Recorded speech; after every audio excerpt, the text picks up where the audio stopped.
Hello, fellow risk takers, and welcome to my worst investment ever. Stories of loss to keep you winning. In our community, we know that to win in investing, you must take risk, but to win big, you've got to reduce it. Ladies and gentlemen, I'm on a mission to help 1 million people reduce risk in their lives.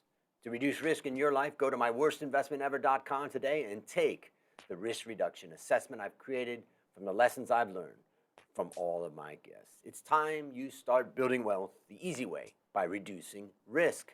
Fellow risk takers, this is your worst podcast host, Andrew Stotz from A Stotz Academy, and I'm here with featured guest Nik Kennett. Nik, are you ready to rock? Absolutely. Thanks so much for having me. Yeah, well, I appreciate you joining this mission. And I'm going to introduce you to the audience 1 second.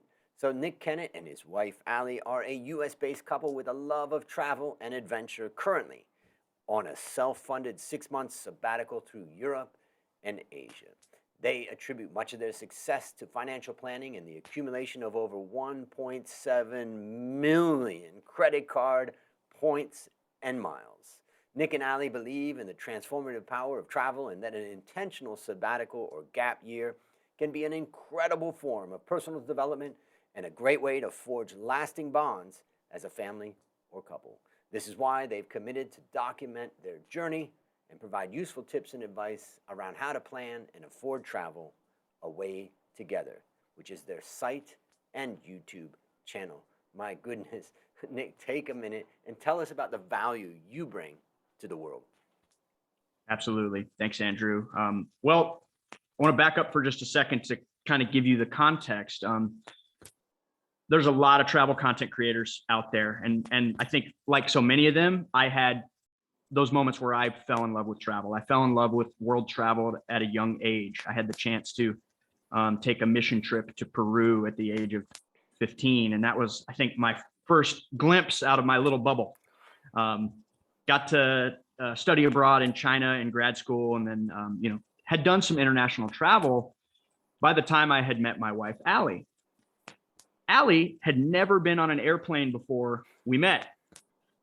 So I had to change that. So we started doing some travel once we got married. And for me, and this is part of that differentiation, that value, travel has really become a shared purpose in our marriage. There's research by the University of Massachusetts Amherst about the connections that you can forge through travel. Some of the ideas they explore are that travel creates stronger family connection. It improves relationships, and it reduces the likelihood of divorce. And it increases your individual and overall happiness. Combine that with, I think, like so many of your listeners, I'm into personal finance, and I had sort of heard about this idea of a mini retirement or taking a sabbatical. And just with where Allie and I were in our season of life, I loved this idea of let's take a 6-month sabbatical as a way to pivot, as a way to step back, as a way to focus on what matters, and to write a story that we're going to love to tell our kids and grandkids someday. So I say all that to say, I think our point of differentiation is the sabbatical angle. I don't see a lot of content out there. There's a lot of financial info about, hey, how could you save your way to a mini retirement? Or how could you use a gap year as a way to bridge jobs? But there's not a lot out there really explaining the steps to do it. And then how to do it in a meaningful way mentally to help you get your own mind right, to help you pivot in life, and to help you create those lasting bonds with your family, with your loved ones, so that you guys have a shared connection and stories you're going to talk about for the rest of your life. That's so much in that. I mean, that I'm thinking about. I never thought about the angle that you strengthen your family relationships, but now as you raise that, whoever you're traveling with, you just get closer when you're experiencing, new environments. So that part is really fascinating. The other thing of what you're saying is, there are a lot of people that have, travel blogs or something, and then they just go drifting off into space about all the different things that they're doing and stuff. When you use the word sabbatical, it kind of means to me like I'll be back. I'll be back into my job, or I'll be back Yes, into my work. And that's a different angle also from my perspective. for sure. So much of that financial independence or FIRE movement is about how quickly can I get to the point where I never have to work again. Now, I've heard you use a phrase on this show before, work optional, which I love. But Yep. for myself personally, there's only so long I can sit on a beach and sip Mai Tais. I need purpose. I need something to do. So we both knew we're going to come back. We're going to be working. And I think for most, that's more attainable and more achievable. And you don't have to just eat rice and beans for 10 straight years. So then you can start living. You could take steps now, take a little pause, take a little break, get reinvigorated, and then get back at it. Yeah, do it now. So, ladies and gentlemen, you can go to awaytogether.com, and I'll have a link to that in the show notes so that you guys can learn more. And now it's time to share your worst investment ever. And since no one goes into their worst investment thinking it will be, tell us about the circumstance leading up to it, and then tell us your story. You bet. I want to tell you a couple stories. They're short, one of which is horribly embarrassing, and the other which was a bummer at the time, but they're both related to the same investment, so to speak, and they're both actually related to this trip. So for the first month or so of our sabbatical, we were traveling around Croatia, and then we spent a little time in Slovenia and northern Italy as well. And connecting those dots, it's just easier to explore that region by car. It's simpler. A lot of Europe has great rail, but kind of in that section, it's just easy by car. So we had a car for a few weeks, and the time finally came for us to cross from Croatia into Italy. The morning could not have been going better, Andrew. We had to take a COVID test to get from Croatia to Italy as we were going to cross that border. So we got up, we take our test, negative, going great. We were going to be arriving at our destination by about 10 a.m., have the entire day to explore this part of Italy. I see we're getting low on fuel, so I have to pull over. We go to a gas station, fill up the car. I grab the pump, start filling it up, go in, pay the attendant, hop back in the car.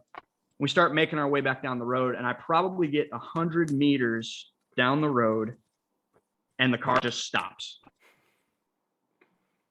And I hear the engine trying to turn over, and then eventually just nothing. When I finally figured out what happened, it hit me like a ton of bricks, and I wanted to just crawl underground and start crying. Our vehicle was diesel, and I knew it was diesel when I rented it. And when we pulled over at that gas station, I specifically went to the green pump. There was only one fuel option there, and it had the green handle. Now, if you're from the United States, the green handle almost always means diesel. I put petrol, I put unleaded fuel in our diesel car. And so, okay, first there's the inconvenience of we had to wait for a tow truck. We had to get towed all the way back to Croatia. We had to walk to the rental car place, get another car, and then we finally get to our destination we were going to be at by 10 a.m.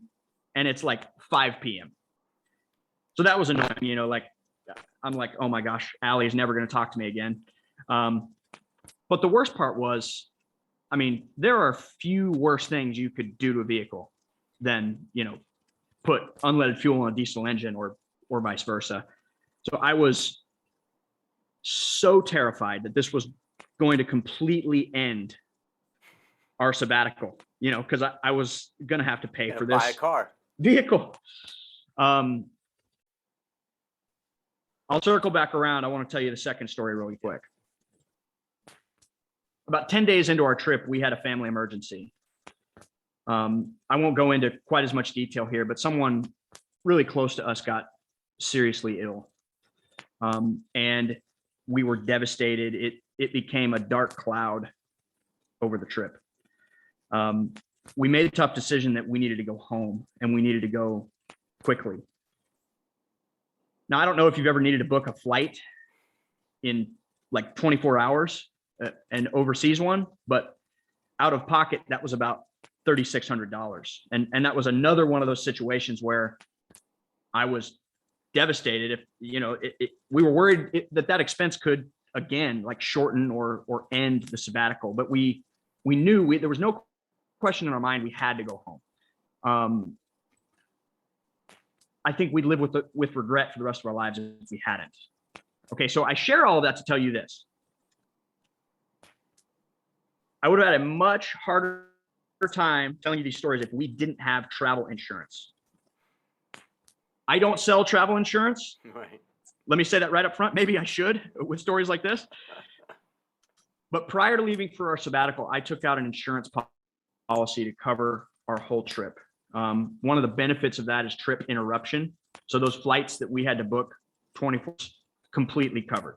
Wow. The vehicle, thankfully, not as much damage had been done as could have been done, but that was covered by some insurance coverages we had. I know that's not technically a worse situation, but I think the story and the holy crap kind of moments in both of these would resonate. And as you talk about, you know, reducing risk, this is the best example from our trip and you know, kind of currently top of mind for me of if anybody out there is planning on doing some travel, you better be looking at getting a travel insurance policy. That's great advice. So maybe I'll share a couple things. You know, also I always tell people that, you know, there is an option to getting insurance, and that is get rich. You know, get 5 or 10 million Absolutely. bucks in the bank, and then all of a sudden that surprise thing is not very meaningful in the scheme of things. But for the rest of us, we get insurance. Absolutely. I just was kind of thinking, I have a book over here on my bookshelf that is called Ramblings of an Architect. And my grandfather wrote it about his father. And they had an architectural firm in Pittsburgh, Pennsylvania, and for maybe 100 years in the family. And then, but what was fun is going through the stories of my great-grandfather's travels through Europe. And look, he drew pictures. And so in the book are all these pictures of, you know, castles in mountains and just these amazing things that he saw. Oh, wow. And the stories of it. And it just, you know, I never had that kind of, I have traveled a lot through Europe, but it's always kind of work, which I don't regret. I really love what I do. And so it's kind of fun. And so the travel part, you know, I like going around, but just, I guess my biggest takeaway really is the enjoyment that you're getting in your travel. Whereas my travel has been mainly work related, and it Sure. just reminded me of in the old days. And of course, in the old days, you know, if you run out of money, you're in trouble. You're going to have to get a job in Italy, you know? Yeah. And my great-grandfather told a story of how by the time he finished the trip, he got back to England. So he'd been going around Europe for a few months. He got back to England, and he's out of money. And Wow. the lady, and he has a ticket back on a ship to get back. And the lady, where he's boarding, he asked her, "Would you mind if I paid you when I got back to America, and I'll send you the money?" Can you imagine?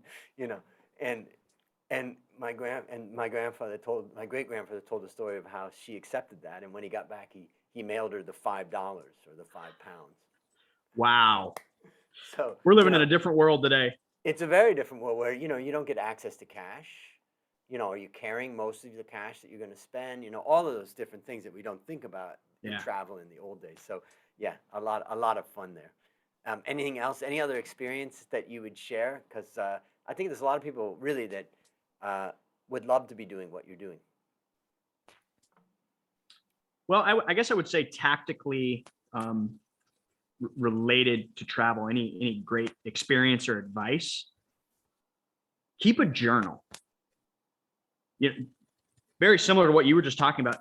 Document what you're doing. You know, we're filming a lot of our travels, and that goes into YouTube. But you know, there's so much that's been said about the power of journaling, writing things down, and you know, from many of my past trips, I still go back and read my journals. It's a great way while you're there to appreciate and sort of process what you've seen, but then also you can go back and you can remember things that maybe just a photograph won't bring to light. And I'm going to ask you a question, and then I'm going to leave the mic, and I'm going to go get my great grandfather's journal. But the question I'm going to ask you, I want you to think about for a second is, how do you journal? Because like when I look at sometimes when I try to journal, it's really mundane stuff. So think about that question. I'm going to go get that. 1 second.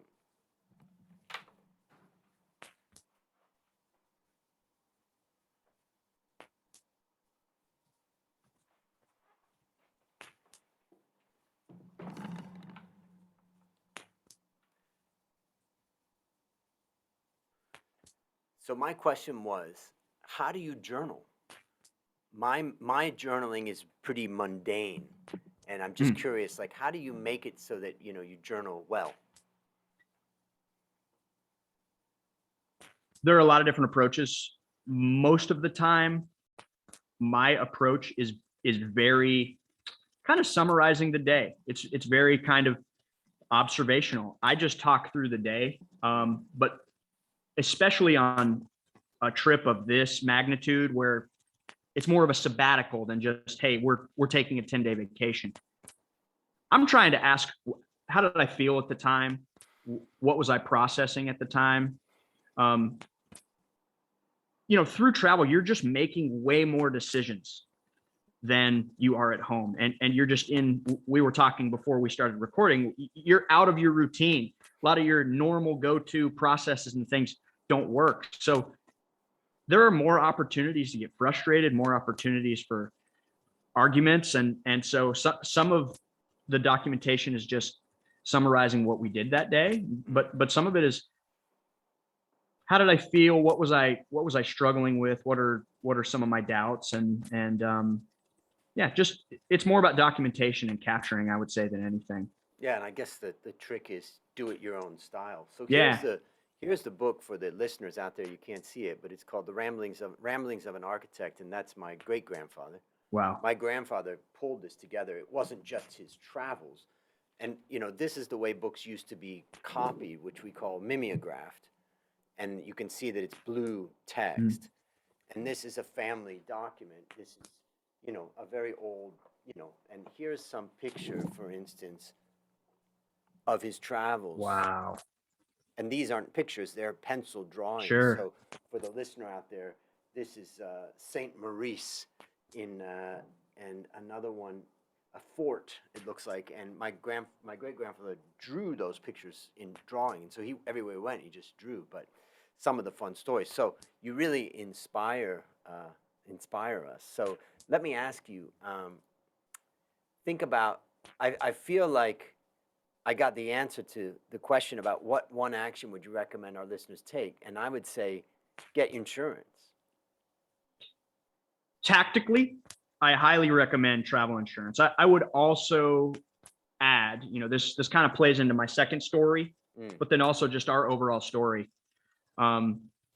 Bigger picture, I would say create space in your life to focus on what's important. You know, for us, that was taking the sabbatical to transition from one season of life to another. But that second example of having to go home, making that decision to go home, it was pausing what we thought was a trip of a lifetime to go be with family in their time of need. It would have been harder to do that without travel insurance. So I would say it's kind of a both and, but yeah. All right. So what's a resource that you would recommend for our listeners? Absolutely. Well, I've actually been working on a resource. I put together a guide. It's called Guide to Going Away. It's basically about how to put together your own sabbatical or mini retirement or gap year, very similar to what Allie and I are doing. There's so much more to navigate than just earning points and miles or, asking for time off from work. And you can get that at awaytogether.com/worst. Boom. There you go, ladies and gentlemen, awaytogether.com/worst. And I'll have a link in the show notes too. That sounds interesting. I think I'm going to need to read that because you make me want to travel. All right, last question. What's your number one goal for the next 12 months?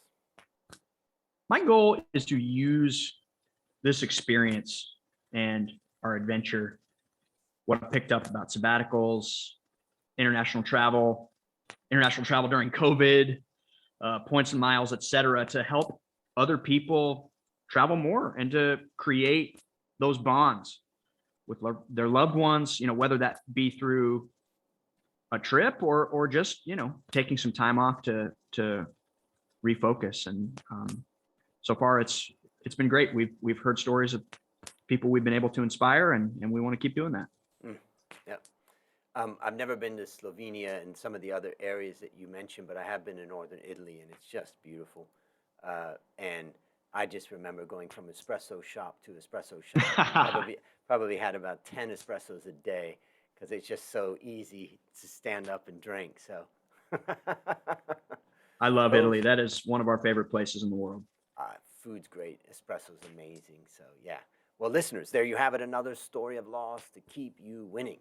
If you haven't yet taken the risk reduction assessment, I challenge you to go to myworstinvestmentever.com right now and start building wealth the easy way by reducing risk. As we conclude, Nick, I want to thank you again for joining our mission. And on behalf of A. Stotz Academy, I hereby award you alumni status for turning your worst investment ever into your best teaching moment. Do you have any parting words for the audience? I just want to say thank you. And to your listeners, really, really appreciate you taking the time. I want to challenge you to think about what you want, write it down, and work like crazy to make it happen. And download that guide to going away, ladies and gentlemen. That's a lot of gold in there. That's a wrap on another great story to help us create, grow, and protect our wealth. Remember, ladies and gentlemen, this is a podcast about one guest, one story, one mission to help 1 million people reduce risk in their lives. Fellow risk takers, this is your worst podcast host, Andrew Stotz, saying, I'll see you on the upside.